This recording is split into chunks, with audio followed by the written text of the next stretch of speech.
AP రాజధాని Amaravati self finance project అని మంత్రి నారాయణ తెలిపారు. అమరావతికి ఎక్కడా ఒక్క రూపాయి కూడా ప్రభుత్వం నుంచి అదనంగా ఖర్చు పెట్టడం లేదని స్పష్టం చేశారు. ఇందుకోసం ప్రపంచ బ్యాంకు హడ్కో రుణాలు ఇచ్చాయని తెలిపారు. ఇప్పటికే 48,000 కోట్ల మేర పనులకు టెండర్లు పిలిచినట్లు చెప్పారు. ఎమ్మెల్సీ ఎన్నికల కోడ్ ముగియగానే మార్చి 10న టెండర్లు తెరుస్తామన్నారు. మే నెలలో తల్లికి వందనం అమలు చేస్తాం. త్వరలో అన్నదాత సుఖీభవ పథకం అమలు చేస్తాం.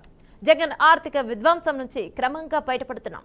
గతంలో మ్యాచింగ్ గ్రాంట్లు ఇవ్వక కేంద్రం నిధులు అనేకమాగాయి. మ్యాచింగ్ గ్రాంట్లు ఇచ్చి ఒక్కొక్కటి సరిచేస్తున్నాం. ఇక కరకట్టను 4 లేన్ మార్గంగా మారుస్తాం. త్వరలోనే టెండర్లు ఆహ్వానిస్తాం. నదిని ఆనుకొని రిటైనింగ్ వాల్ నిర్మించాలనేది ప్రణాళిక అని తెలిపారు.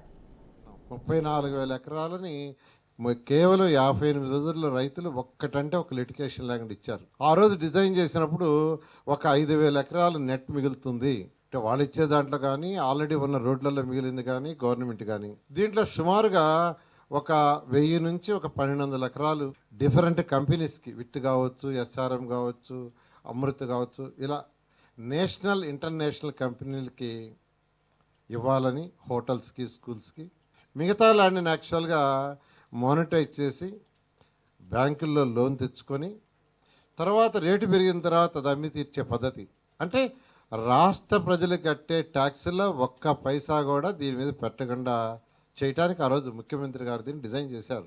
అందుకనే ఇప్పుడు కేంద్ర ప్రభుత్వం ఈరోజు హడ్కో లోన్ కావచ్చు, ఏడీబీ కావచ్చు, వరల్డ్ బ్యాంక్ లోన్ ఇస్తుంది. అవి తీసుకుంటున్నాం.